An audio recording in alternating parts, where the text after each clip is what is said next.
Can't believe this is already sixth Bicon. Thank you, everyone. Good morning, namaste. Especially our distinguished guests and friends and all the government departments, NGOs, and colleagues. This is a very, very special moment, and I must welcome most of all our care-experienced young people who are here, 34 of them from 7 countries. It's absolutely amazing. When we first imagined Bicon back in 2014, it was actually with a simple question, but it was a very deep question as a practitioner. How do we ensure that every child who grows up in an institution goes back to family? And being raised in a family setup so that the child can thrive. That was the question that was assailing me. And I'm so grateful to all my partners, who have joined hands together, and Bicon is really becoming a movement. Over the past decade, this intent as to how do you get the children back into families has matured into a movement, I would like to say, one that insists children belong with families, where whenever it is safe and possible, families and communities must be supported at every level. We should not abandon our children to institutional care, and care systems must prepare young people to lead dignified lives when they grow up, when they leave the care system. Over the year, Bicon has grown into a vibrant Asian platform, as we can see. Last was done in Nepal, and this one is in Malaysia. And hopefully, in 2027, it will be another Asian country. And I'm really thankful to all my committee members, Hope and Homes for Children, SOS Children's Villages, Forget Me Not, Family for Every Child, and us, Udayan Care, supporters and friends like UNICEF. UNICEF has been our support from the very beginning, and UNICEF Malaysia this time especially, we are thankful to you. Martin James Foundation, Stichting Visuis der Dubsgesenden, I'm sorry, I think I'm pronouncing it wrong, Keystone Human Services International. Just now, Diksha mentioned Birendra, his saying that we are the story, we are the truth, we are the evidence. This simple, powerful statement, it stayed with me, and it actually embodies the essence of Bicon, that care reform is incomplete without the voices of those who have lived it. At its core, Bicon has stood for 3 things, which we have clearly spelled out in the 5th Bicon report also. Young people as experts, shaping agendas, conversations, outcomes. Today, care leavers co-design programs, speak in policy forums. We have just seen 2 of our care leavers speaking so confidently, and they anchor peer networks so that they become a support system to each other. And secondly, innovation and evidence for systems change.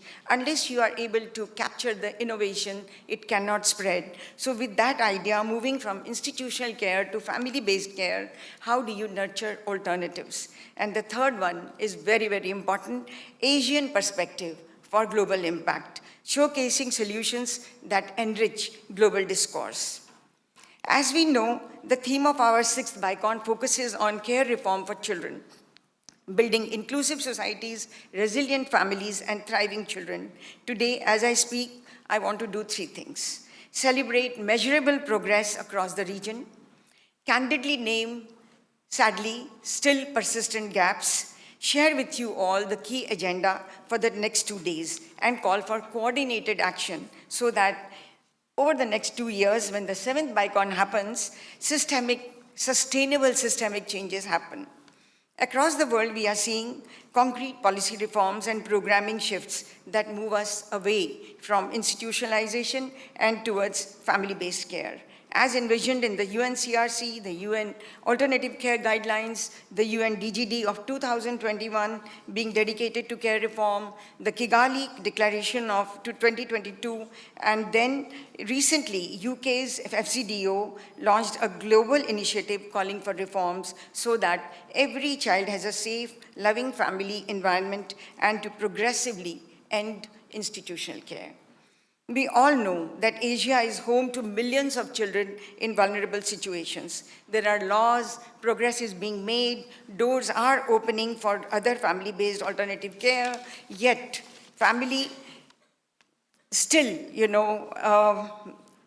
institutional care is still prevalent. Families are still under stress. They need a lot more strengthening. Foster care is still emerging. Adoption is still complex. And aftercare for young adults stepping out of care, they demand attention. Yet, the past few years have seen a lot of change, a lot of progress has been made, and I also wish to acknowledge the initiatives by regional bodies like ASEAN and SIVAC, which are integrating issues of family strengthening and alternative care in their agenda. There are still some gaps which I think very important to remember while we celebrate the wins. Like, for example, data and visibility. Still, countries don't have adequate data. If there is no data, how do you make the problem visible? How do you properly size or finance such a problem? Aftercare and transition readiness, again, aftercare laws are there in almost every country, but how much does it reach to young people? We have to have guaranteed, funded pathways for education, housing, emotional well-being, and employment. Local gatekeeping and capacity building of the social workers everywhere is very, very important so that children don't end up in institutional care. Youth participation in leadership, while we celebrate youth to come out and do so much, but still they are not being used as experts. They are not being used in policy forums. They are not still on the table. So these 2 days have been planned very, very meticulously. We are going to be having various government functionaries, including Malaysia, to speak to us. And then there are plenary sessions. They are talking about stories of innovation on early childhood development, family strengthening, social protection, kinship care, foster care, and adoption. We also will understand the role of philanthropy. We are also going to be listening to how do you bring inclusivity so that children and youth with disabilities are not left out, dealing with crisis through resiliency, through the voices of families and care experienced youth. The day closes with reflection of day 2. Tomorrow, we have the most exciting sessions. We begin with an interactive session to create our recommendations. So I request all of you, please do, when the Mentimeter starts, do give your recommendations so that all the recommendations could be carved together and presented. We also cover themes on well-being and mental health support in alternative care. We will be listening to care leavers themselves, and the power of evidence and the launch of ICB Journal, which took birth at the same time when BICON did. And we will also be talking about systemic approaches to care reform through country examples. At the end, we will have the presentation of BICON 2025 Charter. I'm really excited about that, and I hope it will come out very well with all your participation. To conclude, for the vision for the future, we really want to amplify the way the young people also said, amplify the voices and recommendations of care experienced young people who are not only beneficiaries. They are experts, they are the leaders, and they will help us define strategies. And then secondly, to elevate Asian perspective on care reform, rich, diverse, and deeply contextual, and in doing so, enrich the global discourse.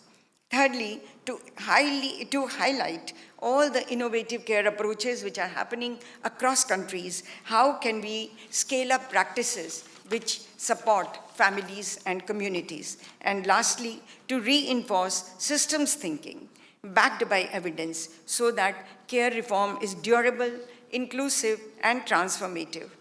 BICON has always been a platform for collective leadership, and it is a proof that reforms are possible when policymakers, practitioners, and care experienced leaders work together. Let this BICON be the moment when our collective energy converts into measurable outcomes for children and youth across Asia.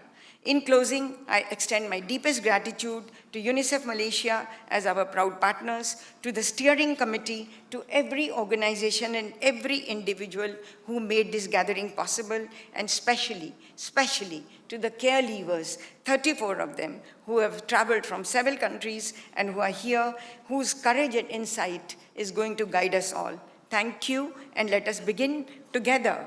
We choose care. Together, we choose family. Together, we move towards a brighter future for every child. Thank you.